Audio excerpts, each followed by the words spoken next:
No. Okay. Hey, everybody. I don't know who all's in the chat yet, but I need to let you know the weather's not very favorable here right now. We're supposed to have strong winds. It's pretty cloudy out. It's been picking up off and on. They're calling for some pretty heavy rains to come through. So I went ahead and cooked the stuff off so you would at least have an idea of what it's like instead of just canceling the whole live. I didn't want to particularly do that. So anyway, what I did, I went ahead and just cooked off some regular white rice to go with them. Just, right. And I will do a fried rice for you all in the next couple of weeks. Somebody wanted a fried rice, and I will do that. But I went ahead and just cooked the white rice off. And on these, I had the sticks I'm using for the skewers. And what I did, you take and you soak those in water for about 30 minutes. If you don't, you're going to have a fire. They can catch on fire. So it'd be a good idea to do that.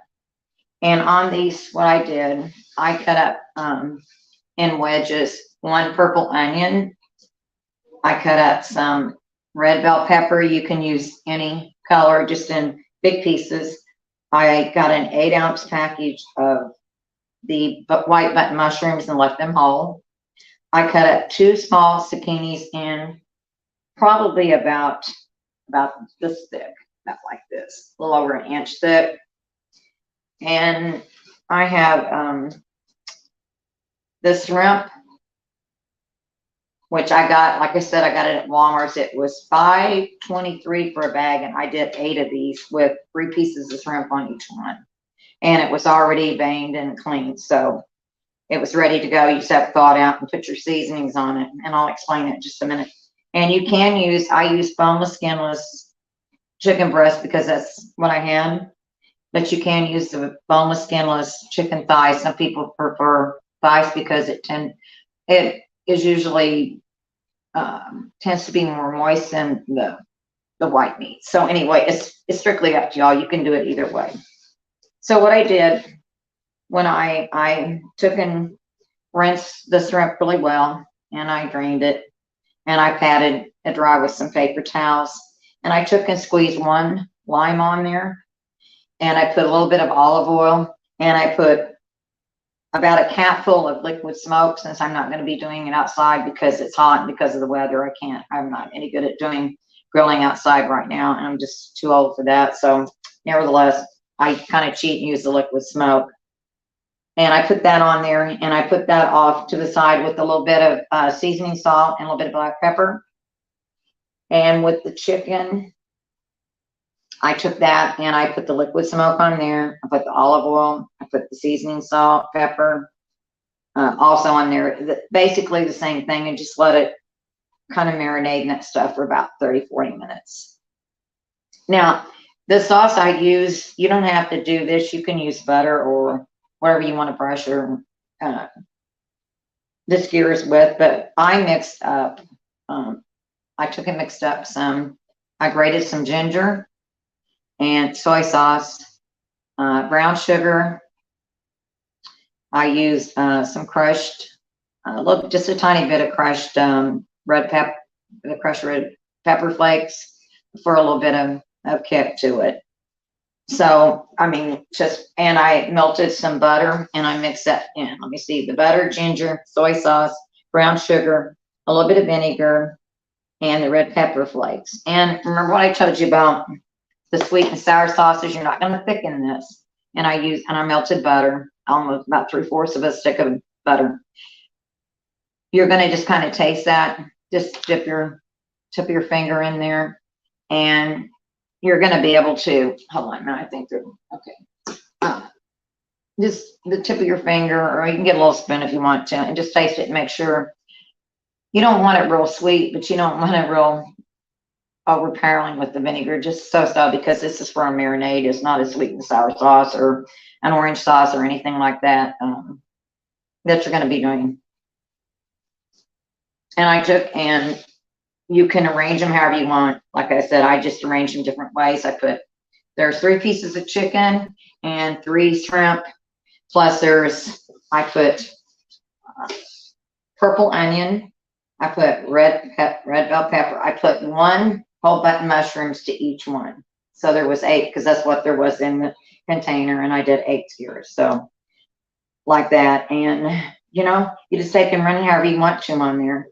And I took and brushed it lightly with a little bit of the sauce, and I heated my oven to 375, and I put them in there on some pizza pans, or you can use some long flat pans, something where it won't, the sauce won't, you know, leak out or anything, whatever you want to put it in. And I just put them in there, and I did those, and I just continued about every 10 minutes just to marinate them a little bit, and I did that for about 30 minutes. Then I come in here and I turned it on low broil, and I continued to watch it, and it got it done real quick. Chicken and shrimp cooks extremely fast, and I want to make sure that veggies were like fork tender. And that's all I did. They're very easy to make, and it, you know, like I said, the main thing is your prep time. With things like this, that's probably, I'm going to say, at least 60% of your work is your prepping, and of course I let the rice cook also while that was going on. Well, anyway, that's what I did for the shish kebab. So what I'm doing tomorrow, I'm going to go live at 11, and I will do all this from scratch, and I'll tell you what you're going to need. I'm going to make buttermilk biscuits, and I've got a roll of sausage. I'm going to slice some and fry it, and I'm going to use about a chunk of it that might equal to 2 or 3 pieces of sausage, probably a couple. And I'm going to fry the patties, put them aside. I'm going to keep the sausage grease, and I'm going to fry that little hunk in there, and you know, mash it all up and make sure that's there. And I may need to add a little bit of vegetable oil to it. Usually you have to add a little vegetable oil or a little tiny bit of butter to it, and you're gonna thicken that with a little bit of flour, but I'll walk you through that. And you can use canned milk, you can use milk, you can use half and half. That is strictly up to you what you want to use tomorrow, but I'm going to be using just probably, I have a little bit of canned milk left from what I use for the pineapple cake, and so I'm going to use a little bit of it mixed with some regular milk to get it used up, so it, you know, it doesn't go to waste. So that's what I'm going to do for the sausage gravy. Now for the biscuits, if you don't have self-rising flour, like I said, you need to go online and look up the equivalent to how many cups of regular flour and baking powder and salt you're going to need to make your own self-rising flour. And when you mix that up, it's only going to be regular flour, baking powder, and you're going to have salt. That's all there is to self-rising flour. And just go by, if it says 2 cups and 2 teaspoons of baking powder and whatever, a fourth of a teaspoon, whatever it is, you're going to mix that up real well. Then I want you to make sure that you sift this. And depending on how many you have in your family, the smaller recipe where you use 2 cups of flour is going to make about 6, maybe 8 biscuits. But if you want to make 12 to 14, we have to double that. But you're only going to need, like I said, self-rising flour that you're going to make. You're going to need a little bit of baking soda. You're going to need either Crisco or lard. That's the only thing I use. And whole buttermilk. That's all you need. Whole buttermilk, Crisco or lard, self-rising flour, a little bit of baking soda, a greased pan. We're not even going to flour it. We're just going to grease it. And we're going to cook that at, well, I'm going to do it at about 380. My oven is getting old and it's temperamental, so 380, 400. It's going to be about 20 minutes. And right about 5 minutes before they're ready, I'm going to take and I'm going to show you how pastry brushes to me are not very sanitary to use. There's not any way you can really clean them. And I learned from another lady that she's passed away now, but she has a YouTube channel. And she said to take a piece of a paper towel and put your butter on that and grease your pan with that, or get some to grease also the top of your biscuits with that last 5 minutes that they cook, because it just gives them, it makes them brown just a little bit and keeps them moist. But I don't use butter when I grease a pan because butter will burn. I just use a little bit of the lard or the Crisco, whichever you're using. So we're going to be doing that. We're going to make the biscuits first. And while we mix those up and the biscuits are baking, I'll walk you through the sausage gravy. And if y'all let me know in the chat if you want me to do a chef salad so you could have it later on in the day for a late lunch or a supper, let me know and I will be glad to do that because that's what we're going to have. And then Sunday, I'm going to come on about 3 or 3:30 and I'm going to be doing the chicken fried steak and mashed potatoes and gravy. And we're going to be having peas and corn with that. I'm also going to make a little quick coleslaw that has, it's actually my daughter's recipe. It has lime and some avocado in it. And it's just going to break the heaviness of the chicken fried steak with the meal. But I'm going to use cube steaks for how many you want. I allow about 1 to a person. And then, of course, my son-in-law, he takes one in his lunch for the next day. So cubes, you're going to need, let me see, cube steak, flour, cornstarch. We're going to make a little bit of an egg slurry, not much, but a little bit of an egg slurry because that's going to be our breading for the cube steak. And just a little bit of shortening oil to fry it in. And you're going to need, I'm going to use the the gold, or the yellow gold, I should say, potatoes to make the mashed potatoes out. And again, I'll show you how to do the gravy for the chicken fried steak.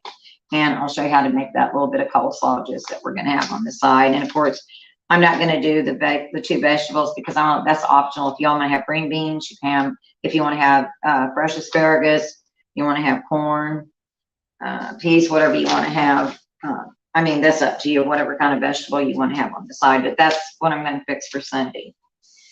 So that, I'm just trying to give you a rough idea of what the ingredients. For the coleslaw, I'm just going to take in very thinly, I'll show you how to do it with some cabbage cut up real thin and squeeze some lime juice, and I'm going to cut up some avocado, and I'll have to check with her. I'm not sure what else she puts in that. I'll have to check with her because it's her recipe and she always makes it, but I like it because when you're even having it with like tacos or different kind of Mexican dishes, it seems to kind of break down the heaviness of some of those meals. And I just like the way it tastes too. It's light and I like it. It's pretty good.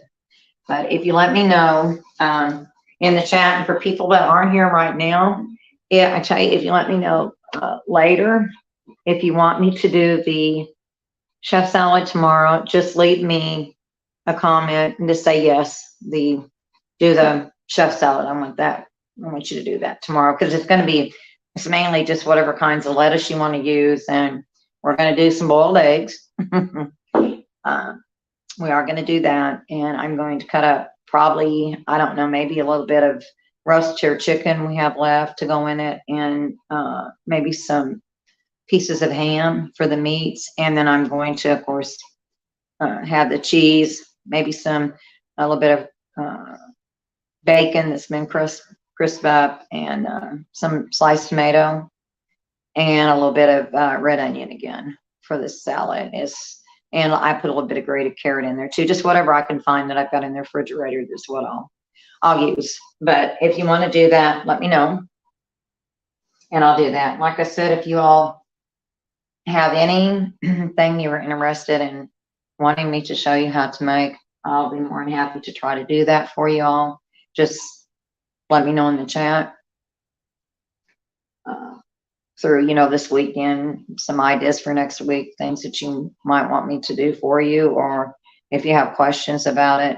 I just was telling that about the flour because a lot of people, I always try to have the self-rising and the regular flour because it's just a lot easier.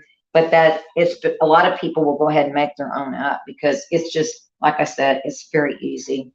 And you can look it up, just Google it, how to make your own self-rising flour, and I'll tell you how much flour, and it's going to be salt, and it's going to be baking powder. And make sure that your baking sodas, your baking powders, any of your leavening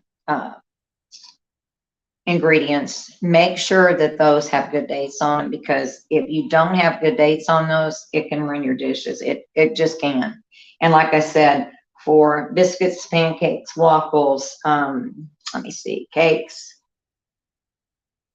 pie crust, just anything that I use. Later on, when I make some other things where we're going to be using like maybe like banana bread, pumpkin bread, something like that later. Get into that in the winter months or around the holidays.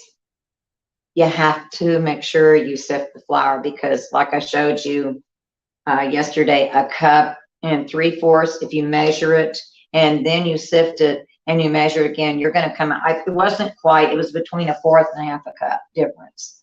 And that is a lot, a difference. And then that can account a lot of times. And like I said, I've just learned this in the last 2 years. It can count for a lot of big failures, or maybe things not being the way you want them. And also with the ginger, I was watching the Food Network on the Chop series, and one of the judges on there was the one actually announced this week that she found out through nutrition departments and stuff that with your ginger I buy the ginger and I keep it in a baggie in the freezer.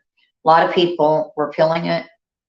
They tell you not to peel it anymore, because that peeling is going to literally disintegrate in your dishes. You're not going to be able to see it, but that is where all your nutritional value is that you get out of ginger. Even if you're making a tea, like if you're sick and you're using it in a hot tea or something, do not peel it, because that's where they say all the nutrition is. So I'm just passing that information on to you, so these are things that I try to keep up on and try to learn as, to pass on to other people, because I really think they're important things, that you need to know through,